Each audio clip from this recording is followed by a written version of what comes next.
tí wọ́n sì forúkọ sílẹ̀ tán máa kópa ìyẹn nínú ìdíje ife gómìnà ọ̀hún. nígbà tí alákòóso fọ́rọ̀ ọdún àtẹ̀rẹ́ ìdárayá nípínlẹ̀ ọ̀yọ́ ọ̀gbẹ́ni ṣeun fákóredé tó ń sọ̀rọ̀ lórí ọ̀rọ̀ náà ó ní ìjọba ìpínlẹ̀ ọ̀yọ́ wọ́n fẹ́ ṣe àwárí ohun tí àwọn ọ̀dọ́ nípínlẹ̀ ọ̀yọ́ tí wọ́n lè ṣe nǹkan tán lè dá lára ó ní pé ìdí eléyìí tí wọ́n tún fi gbé governors cup ọ̀hún kalẹ̀ tí wọ́n tún fi ṣíwèé kàn án òun láti ṣe kíni láti ṣàwárí àwọn ògo wẹrẹ eléyìí tí ó mọ̀ ṣojú ìpínlẹ̀ ọ̀yọ́ ẹni tí í ṣe olórí ìgbìmọ̀ ọ̀hún eléyìí tó jẹ́ pé òun la kọ̀wé àgbà fún iléeṣẹ́ àjọ tó ń rí sí ìdàgbàsókè ọ̀rọ̀ ọ̀dọ́ àtẹ̀rẹ́ ìdárayá nípínlẹ̀ ọ̀yọ́ ọ̀gbẹ́ni olúdélé ọ̀yádèjì ó ń jẹ́ kó di mímọ̀ ó ní pé ìdíje ọ̀hún wọ́n gbé kalẹ̀ láti dá ògo àti ẹ̀yẹ iyì eléyìí tí ìdíje ọ̀hún tó mú bá ìpínlẹ̀ ọ̀yọ́ nígbà kan rí láti dá padà ní lẹ́yìn tó sì jẹ́ pé àwọn ò tí ì ṣe kankan nínú eré ìdárayá nípínlẹ̀ ọ̀yọ́ àwọn mẹ́yẹ bọ̀ lápò ni.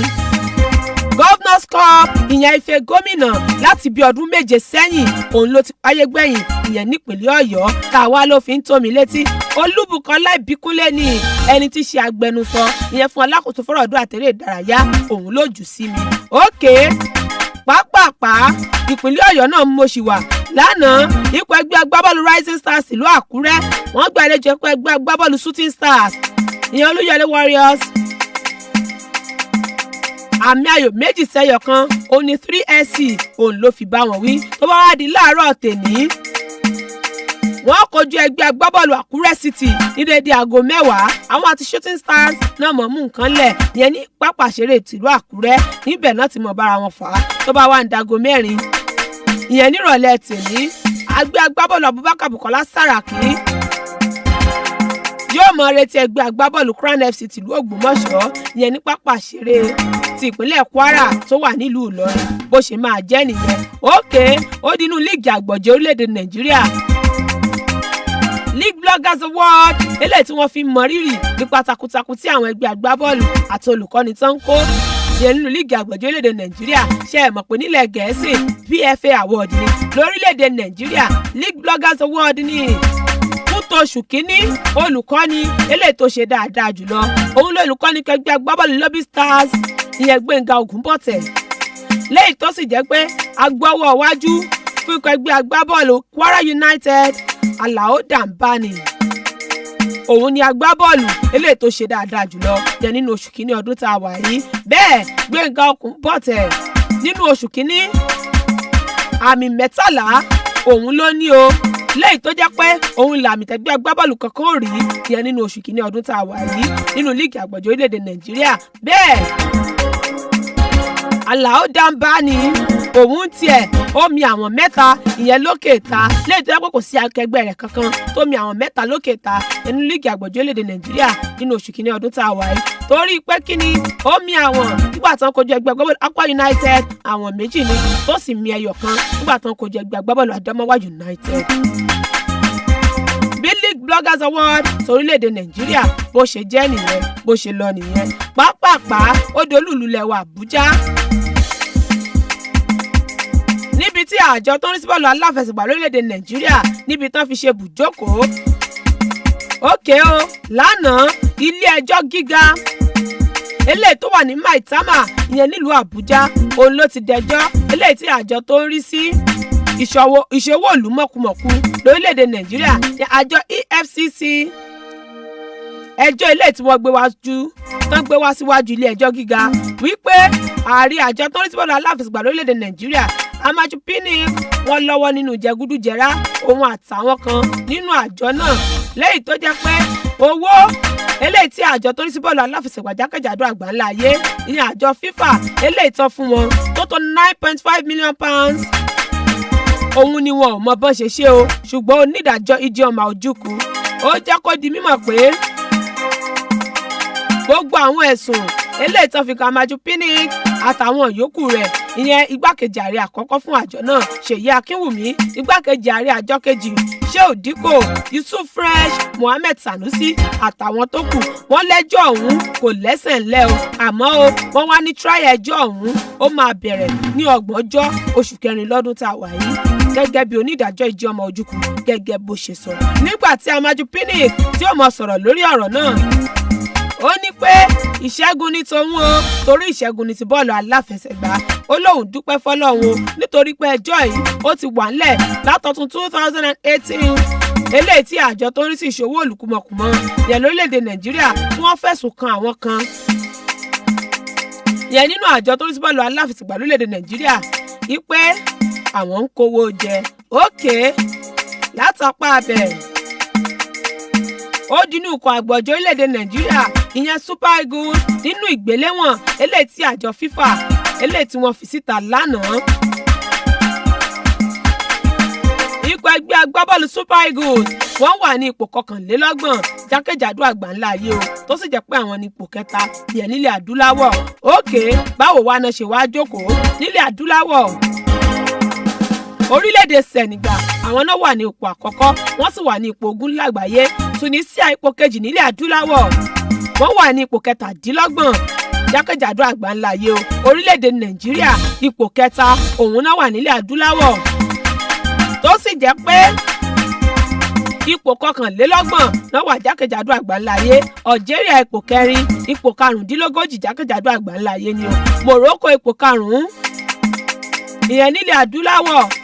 wọ́n wà ní ipò 43 jákèjádò àgbáńlá ayé orílẹ̀-èdè Ghana ipò 6 náà wà ipò 14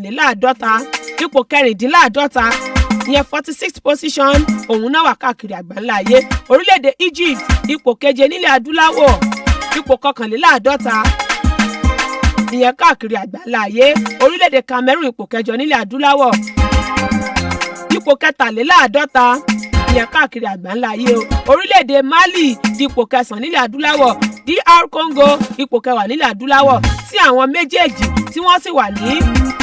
ipò 64 jákèjádò àgbáńlá ayé ó yá ipò àkọ́kọ́ sí 10 jákèjádò àgbáńlá ayé orílẹ̀-èdè Belgium àwọn náà sì wà ní ipò àkọ́kọ́ orílẹ̀-èdè France ipò 2 orílẹ̀-èdè Brazil ipò 3 orílẹ̀-èdè England ipò 4 Uruguay ipò 5 Croatia ipò 6 orílẹ̀-èdè Portugal ipò 7 orílẹ̀-èdè Spain ipò 8 orílẹ̀-èdè Argentina ipò 9 orílẹ̀-èdè Colombia ipò 10 bó ṣe jẹ́ nìyẹn yẹn nínú ìgbéléwọ̀n eléyìí tí àjọ FIFA wọ́n fi síta yẹn ní àná lẹ́yìn tó sì jẹ́ pé ìgbéléwọ̀n míì tán máa gbé jáde ó dinú oṣù 9 ó di ọjọ́ 9 oṣù 4 lọ́dún tá a wà yìí. òkè ọmọbìnrin eléré ìdárayá onífífọ́ ọlọ́gbọ̀nrán gandan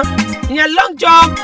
tó jẹ́ ọmọ orílẹ̀-èdè Nàìjíríà Eze Brume òun ló tún ti fìtàn balẹ̀ o kódà ó bá àkọsílẹ̀ ilé tóun fúnra lára rẹ̀ níjẹ́ ìyẹn ní World Indoor Tour lórílẹ̀-èdè France lánàá lẹ́yìn ìgbà tó parí ìyẹn sí ipò 2 láàrin àwọn 10 eléyìí tí wọ́n jọ fo ìfò ọ̀hún lẹ́yìn tó sì jẹ́ pé ó fo ìfò eléyìí tó tó 6.82 mítà lẹ́yìn tó mú jẹ́ ipò 2 lẹ́gbẹ̀ẹ́ ni tó gba àmì góòlù.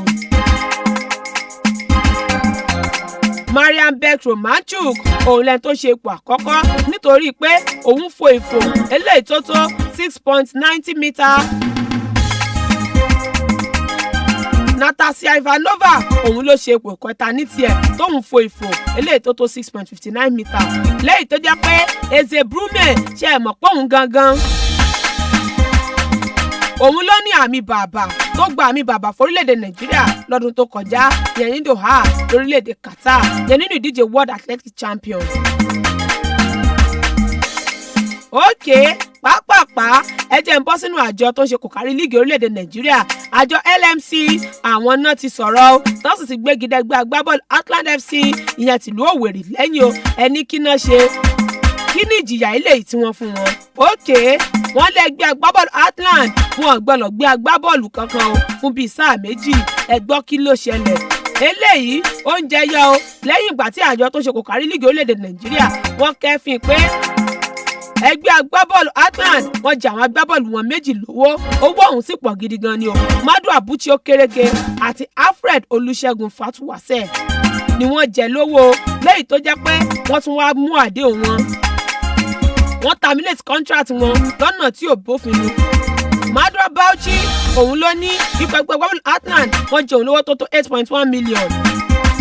tí Fatuwase tóun náà jẹ òun ní 5.6 million tí àjọ LMC tó wá kọ̀wé sí ẹgbẹ́ agbábọ́ọ̀lù Atland ìyẹn lọ́jọ́ 28 nínú oṣù kìíní lọ́dún tá a wà yìí ṣùgbọ́n tí wọ́n kọ̀ tí wọ́n yọjú tí wọ́n sì tún pàṣẹ fún wọn wípé kí wọ́n san àwọn owó eléyìí tí wọ́n jẹ àwọn agbábọ́ọ̀lù yìí pàápàá jùlọ Madu Bauchi eléyìí tó jẹ́ pé àdéhùn ọdún 3 ló tọwọ́ bọ̀ tó sì ti lo ọdún kan bẹ̀ táwọn atàmínẹ́tì ọdún 2 tó kù ó lóun sì ní kí wọ́n sanwó wọn o àmọ́ tí àjọ Atland Owerri tí wọ́n sì ṣe bẹ́ẹ̀ wọ́n wá ní wọn gbọ́dọ̀ ra agbábọ́ọ̀lù o títí tí wọ́n fi sàn kan títí tí wọ́n fi tẹ̀lé òfin eléyìí tí àjọ LMC eléyìí tó fún wọn. ókè kí n tó máa tẹ̀síwájú ẹjẹ́ àlójú ọjà tá a bá padà dé ilẹ̀ òkèèrè yá.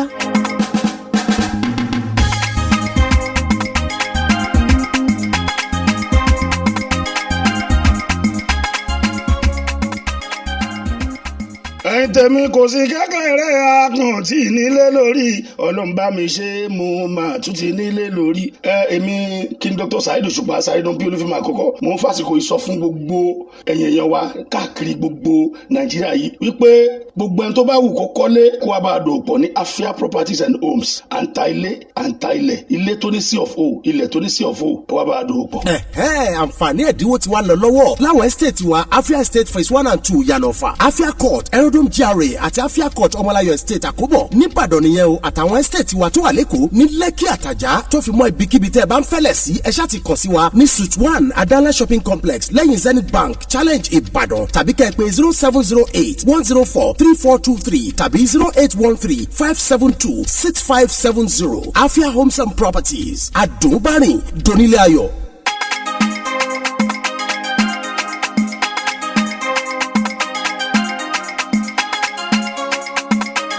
ẹ káàbọ̀ padà látọjú ọjà ìkànnì Pensioners FM 106.7 náà lẹ́wà ó lórí ètò Gbẹ̀gẹ̀dẹ̀ Gbiná ẹ láǹfààní láti wò wá níkànnì ìbánidọ́rẹ̀ẹ́ lójúwé wa ìyẹn Pensioners FM 106.7 tẹ́ ẹ bá ti wá tẹ́ láìpẹ́ wo bí nǹkan ṣe lọ òun lẹ́mọ̀ rí. ókè kí n tó lọ ilé òkèèrè igbákejì ààrẹ lórílẹ̀‐èdè Nàìjíríà ọ̀mọ̀wé Yẹmí Ọ̀sínbàjò òun ni wọ́n ti kéde o gẹ́gẹ́ bí ẹni tí ó ṣíde ìdíje National Police Game eléyìí tó máa wáyé ìyẹn ní ìpínlẹ̀ Anambra lọ́jọ́ 29 nínú oṣù kejì lọ́dún tá a wà yìí ní Alex Ekwueme Squad ìyẹn ní Awka níbẹ̀ ló ti máa wáyé. igbákejì alákòóso ọlọ́pàá ìyẹn ní ìpínlẹ̀ náà Frank Mba ó ń jẹ́ kó di mímọ̀ ó ní zone 12 jákèjádò orílẹ̀-èdè Nàìjíríà òun ló máa wá kópa o yẹn nínú National Police Game lẹ́yìn tó jẹ́ pé eré ìdárayá èyí tó 31 níye òun ni wọ́n máa ṣe yẹn nínú ìdíje ọ̀hún lẹ́yìn tó sì jẹ́ pé ibi 6 ọ̀tọ̀ọ̀tọ̀ òun ni wọ́n máa lò láti fi ṣeré ìdárayá ọ̀hún àmọ́ igbákejì ààrẹ orílẹ̀-èdè Nàìjíríà Yẹmí Ọ̀sínbàjò òun ni ó wá ṣíde ìdíje náà. okay. Countdown to Las Vegas ẹ ti mọ̀ òpin ọ̀sẹ̀ yìí náà òun ló máa wáyé àtúnjà ìjà láàrin Deontay Wilder àti Tyson Fury.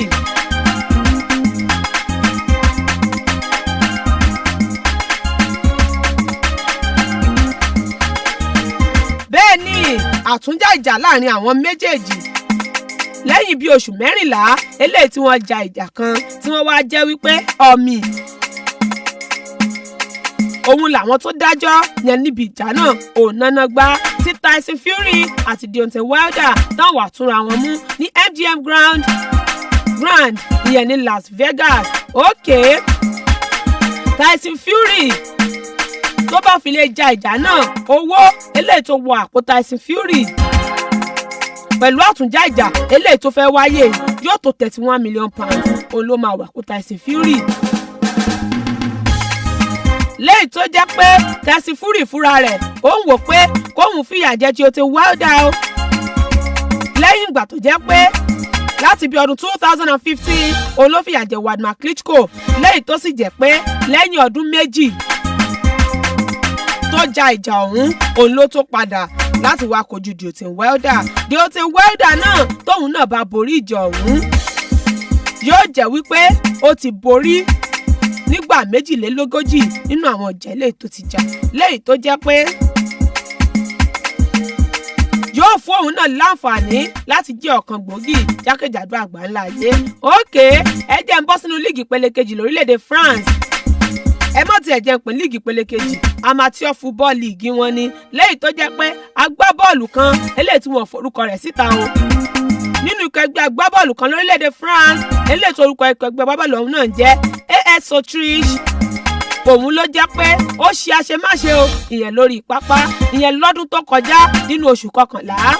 nígbà tó gé akẹgbẹ́ rẹ̀ láti inú ikọ̀ ẹgbẹ́ agbábọ́ọ̀lù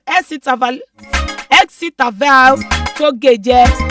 tó gé nǹkan ọmọkùnrin rẹ̀ jẹ lẹ́yìn tó jẹ́ pé ó mú wọn kí wọ́n gbé ọmọkùnrin náà dìgbàdìgbà lọ sílé ìwòsàn tí wọ́n fi wá rán ojú ara ọmọkùnrin náà. Àmọ́ o láti bí oṣù méjì eléyìí tí ìṣẹ̀lẹ̀ ọ̀hún ṣẹlẹ̀ àwọn àjọ eléyìí tó ní sí líìgì orílẹ̀-èdè France wọ́n ṣẹ̀ṣẹ̀ gbé ìdájọ́ wọn kalẹ̀ lórí àwọn agbábọ́ọ̀lù náà o ọmọ ẹgbẹ́ agbábọ́ọ̀lù AS Autriche yìí wọ́n ti ní kí eégún rẹ̀ ó mọ̀ṣẹ́ yọ nínú bọ́ọ̀lù aláfẹsẹ̀gbá fódìdí ọdún 5 nítorí irú ìwà eléyìí tó wù yìí torí pé kí ni ó gé akẹgbẹ́ rẹ̀ ó ké nǹkan ọmọkùnrin rẹ̀ jẹ léyìí tí ò tiẹ̀ tọ́ rárá. Wọ́n sì ní ikọ̀ ẹgbẹ́ agbábọ́ọ̀lù rẹ̀ wọ́n san €200 ìyẹn owó ìtanràn fún ọ̀ràn eléyìí tọ́mọ ẹgbẹ́ agbábọ́ọ̀lù wọn dá àmọ́ kí iṣẹ́ òun nìkan òun náà fìyà jẹ o ọmọ ẹgbẹ́ agbábọ́ọ̀lù FC Tavel náà eléyìí tí wọ́n gé jẹ wọ́n ní kóun náà kégún rẹ̀ ó mọ̀ṣẹ́ yọ o títí da oṣù kẹfà lọ́dún tá a wà yìí nítorí pé kí ni tóun náà bá hùwà burúkú lórí pé àgbábọ́ọ̀lù lọ́rọ̀ ara wa àgbábọ́ọ̀lù tẹ̀wá ń tara yín pa débi tẹ̀wá fi ń gera yín jẹ kóun náà kó dúró ńlé o títí dàbí oṣù kẹfà lọ́dún tá a wà yìí kíkẹ́ ẹgbẹ́ agbábọ́ọ̀lù tiẹ̀ náà kan ṣe €200 kò jù bá ń lọ. Ókè nínú ìdíje UEFA Europa League lánàá ẹgbẹ́ agbábọ́ọ̀lù Club Brugge wọ́n ta tán sí Manchester United lọ́rùn àmì ayò kọ̀ọ̀kan náà jọgbá. Frankfurt ó fìyà jẹ RB Salzburg wọ́n láwọn ti tògo òdìlé wọn tiwọn ọmọ ọlọ́mọ yà lọ́sùkàn Dortmund ìyàbá ń jà wọ́n tó tà á. Àmì ayò 4-1 ní Frankfurt fi fìyà jẹ Salzburg. Ẹgbẹ́ agbábọ́ọ̀lù Cobham ó ta tán sí Celtic lọ́rùn àmì ayò kọ̀ọ̀kan náà jọgbá. Getafe ó gẹ̀rin Ajax ń gèkúgé o àmì ayò 2-0 ni. Ẹgbẹ́ agbábọ́ọ̀lù Inter Milan wọ́n ta pure water fún Ludogorets àmì ayò 2-0 ní kánmọ̀ bá fà á. Ẹgbẹ́ agbábọ́ọ̀lù Shakhtar Donetsk wọ́n fìyà jẹ Benfica àmì ayò 2-1. CFR Cluj ó ta tán sí Sevilla lọ́rùn àmì ayò kọ̀ọ̀kan ni. Apoel Nicosia àgbélẹ̀fọ̀rùn rọ́ ó gbàlejò tẹnu rẹ̀ ká FC Barcelona mọ́lé àmì ayò 3-0. Ẹgbẹ́ agbábọ́ọ̀lù Bayer Leverkusen ó fàgbà wọn FC Porto àmì ayò 2-1. Olympiacos wọ́n fẹ́ máa ṣe bí ẹni pé ìyẹ́ apá wọn ó ti wù ju bó ṣe yẹ lọ ẹgbẹ́ agbábọ́ọ̀lù Arsenal náà bá wọn gé dànù àmì ayò 1-0 náà ni. Ẹgbẹ́ agbábọ́ọ̀lù Rangers ó fìyà jẹ SC Braga àmì ayò 3-2. Ẹgbẹ́ agbábọ́ọ̀lù Roma àmì ayò 1-0 ló fi fìyà jẹ Gent. Ẹgbẹ́ agbábọ́ọ̀lù Wolfsburg wọ́n fa Malmo ya àmì ayò 2-1. Nígbà tí Wolves ajégunjẹran wọ́n jẹ Espanyol láìṣẹ́ wọn àmì ayò 4-0 ni. Nínú ìdíje Spanish La Liga lálẹ́ tèmi ní dédé aago 9 ẹgbẹ́ agbábọ́ọ̀lù Real Betis àwọn àti Mallorca mọ̀ mú nǹkan lẹ̀. Ìdíje Italian Serie A ẹgbẹ́ agbábọ́ọ̀lù Brescia àwọn àti Napoli náà mọ̀ bára wọn fà á ní dédé aago 9:15. Tó bá wọn da aago 8:00 nínú ìdíje German Bundesliga ẹgbẹ́ agbábọ́ọ̀lù Bayern Munich yóò jókòó sílé yóò mọ̀ retí ẹgbẹ́ agbábọ́ọ̀lù Paderborn 07 nínú líìgì ilẹ̀ Faransé ní dédé aago 7 ẹgbẹ́ agbábọ́ọ̀lù Nice àwọn àti Brest tó mọ̀ mú nǹkan lẹ̀ láago 9:15. Met àwọn àti Lyon náà mọ̀ bára wọn fà á. Ààrẹ orílẹ̀-èdè Amẹ́ríkà Donald Trump òun ló ti ṣèlérí o wípé ìjọba wọ́n gbárùkù ti Los Angeles tí wọ́n fi gbàlejò ìdíje 2028 Summer Olympics and Paralympics nípa àwọn ti ṣetán láti gbàlejò ìdíje náà. Ààrẹ ẹgbẹ́ agbábọ́ọ̀lù PSG Nasir Al-Khelaifi eléyìí tí wọ́n fi ẹ̀sùn kàn lórí media rights nínú àjọ FIFA òun ni wọ́n ti ní ó dàbí ẹni pé ó máa sanwó tanran o léyìí tó máa mú wọn léyìí tó máa mú àjọ FIFA láti jọ̀wọ́ ẹjọ́ eléyìí tí wọ́n pè sí. Lionel Messi òun ló ti jẹ́ kó di mímọ̀ nípa àwọn ẹgbẹ́ agbábọ́ọ̀lù 5 kan wà eléyìí tó yẹ kó ṣeé ṣe kán gba ìdíje UEFA Champions League ìyẹn ní sáà yìí. Lára wọn láti rí ẹgbẹ́ agbábọ́ọ̀lù Barcelona, ẹ mọ̀ pé yóò fi sí ẹ̀yìn tí ẹ ló jẹ̀bi tó fi sí. Ó lẹ́gbẹ́ agbábọ́ọ̀lù Barcelona, Liverpool, Juventus, PSG àti Real Madrid. Àwọn ni ọtí lọ́wọ́ tá a wà yìí. Àwọn gangan lọmọ tó ń sọ, ó sì ṣeé ṣe ó jẹ́ pé ìkànnù wọn olómọ àgbà ìdíje UEFA Champions League. Kódà ó sọ̀rọ̀ lórí nǹkan tó ṣẹlẹ̀ sẹ́gbẹ́ àwọn Manchester City gbégun òṣè ní iṣẹ́ yọ yẹ fún bí ọdún méjì ní ìdíje UEFA Champions League. Ó ní nǹkan tó lágbára gbáà ní ó láwọn agbábọ́ọ̀lù wọn kan wọ́n fẹ́ lọ, àwọn míì wọn sì ní fẹ́ lọ. Ó ní ìdíje UEFA Champions League ó ti ń dùn báyìí ó ní kéèyàn kan mọ̀ wà kópa fọ́dún méjì. Ó lágbára o. Àwọn òṣìṣẹ́ àjọ FA nílẹ̀ England òun ló ṣeé ṣe kí wọ́n kúrò ní pápá ìṣeré Wembley ìyẹn níparí oṣù karùn-ún nígbà tí àjọ UEFA tó bá wá ṣe ìṣàkóso pápá ìṣeré náà yẹn fún ìdíje European Championship.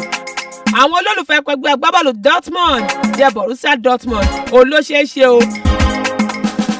kí wọ́n ní ká jókòó sílé fún bí ọdún 3 lẹ́yìn ìgbà tí wọ́n gbé àwọn àkọlé eléyìí tí ò dáa lọ́wọ́ ìyẹn sí ẹni tó ní kẹgbẹ́ agbábọ́ọ̀lù Hoffenheim. Chris Smalling agbọ́wọ́ ìfikọ̀gbẹ́ agbábọ́ọ̀lù Roma ó ń jẹ́ kó di mímọ̀ ó lóun sì nírètí ipò olùkọ́ni Gareth Southgate ó máa pe òun lásìkò ìdíje Europe 2020 eléyìí tó máa wáyé torí pé kíni àtọ́dún 2017 òní Gareth Southgate òun ló ti pè gbẹ̀yìn ó lẹ́gbẹ́ agbábọ́ọ̀lù Roma wọ́n ti jẹ́ kóun ṣe kíni wọ́n ti jẹ́ kóun ta lẹ́nu. Ẹgbẹ́ agbábọ́ọ̀lù Barcelona kì í ṣe ìròyìn mọ́ nípa ti pé Martins Braithwaite láti rí ẹgbẹ́ agbábọ́ọ̀lù Leganes €80 million òun náà gbé yẹ £50 million lórí release clause ẹ̀. Àwọn agbábọ́ọ̀lù ẹgbẹ́ agbábọ́ọ̀lù Atletico Madrid òun náà ti ń bínú sólùkọ́ni ẹgbẹ́ agbábọ́ọ̀lù Liverpool Jurgen Klopp lórí bó ṣe ń ṣàròyé lórí nǹkan tó ṣẹlẹ̀ sí wọn ní pápá ìṣeré Wanda Metropolitano. Wọ́n wá sọ fún Jurgen Klopp wípé kó jẹ́ gbájúmọ̀ àṣìṣe pẹ̀gbẹ́ agbábọ́ọ̀lù rẹ̀ kó tó tèmódó tí ó dàn lásì. Agbọ́wọ́ èèyàn ọmọ orílẹ̀-èdè Brazil David Luiz òun ló ti ń jẹ́ kó di mímọ̀ nípa ẹgbẹ́ agbábọ́ọ̀lù Arsenal. Wọ́n ní láti gba ìdíje UEFA Europa League lẹ́yìn ìgbà tí wọ́n gbà á ìyẹn ní sáà tó kọjá ó sì láwọn táwọn wà ńlẹ̀ yìí àwọn kájú ẹ̀ láti gba ìdíje náà. Agbọ́wọ́ iwájú tẹ́lẹ̀ fún ẹgbẹ́ agbábọ́ọ̀lù Manchester United Robin van Persie ó ti ń jẹ́ kó di mímọ̀ fólùkọ́ni ẹgbẹ́ agbábọ́ọ̀lù Manchester United ìyẹn OGS ìpè ó ní láti gba ìdíje UEFA Europa League kí wọ́n sì gbá bọ́ọ̀lù dáadáa láti fi lè pa àwọn tó ń sọ̀rọ̀ láti fi lè pa àwọn lẹ́nu mọ́. Ó ní Jose Mourinho òun náà gba ìdíje UEFA Europa League fún ẹgbẹ́ agbábọ́ọ̀lù Manchester United àmọ́ nǹkan tí ò jẹ́ kó táwọn èèyàn lọ́rùn ni pé ìṣọwọ́ gbá bọ́ọ̀lù ẹgbẹ́ agbábọ́ọ̀lù Manchester United ìgbà náà kò fi bẹ́ẹ̀ dáa. Agbọ́wọ́yìn fi ẹgbẹ́ agbábọ́ọ̀lù Chelsea Andrew Christensen òun ló ti lọ sí ìlú Milan láti lọ wá face mask yẹ ìdáàbòbò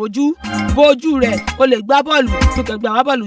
Chelsea ló máa kojú Tottenham lọ́la. Lewis Hamilton òun ló jẹ́ wípé Mercedes ó sì ń dá wọn dúró lórí àti bá wọn sọ̀rọ̀ pọ̀ lórí àdéhùn tuntun pẹ̀lú Mercedes. Simona Halep ó fìyà jẹ Aina Sabalenka 3-2 ìyẹn nínú ìdíje Dubai Championship eléyìí tó ń lọ lọ́wọ́ ó sì ti kógo já sí ìpele tó kángun sí àṣekágbá. Ọjọ́ ti lọ. Simona Halep yóò mọ̀ kojú Jennifer Brady ìyẹn lẹ́nìí ó wu ni ká jẹran pẹ́ lẹ́nu ó fa ọ̀nà fún ìyẹn stubborn títí ọ̀la tá a máa pàdé lórí ètò Gbẹ̀gẹ̀dẹ̀ Gbiná. Bilkis Ṣọlá Táíwò The Black Queen òun la kéde ètò fún sáà tá a wà yìí. Florence Ọmọbọ́lájí Akíntọ́lá mama sport olóòtú ètò Gbẹ̀gẹ̀dẹ̀ Gbiná Adérónkẹ́ Adéṣọlá lórúkọ tèmi olórí sport olórí ìròyìn eré ìdárayá ẹ̀yin tèmi mo ti ń ga lọ nìyẹn torí mi ò fọ́ ó dàbọ̀.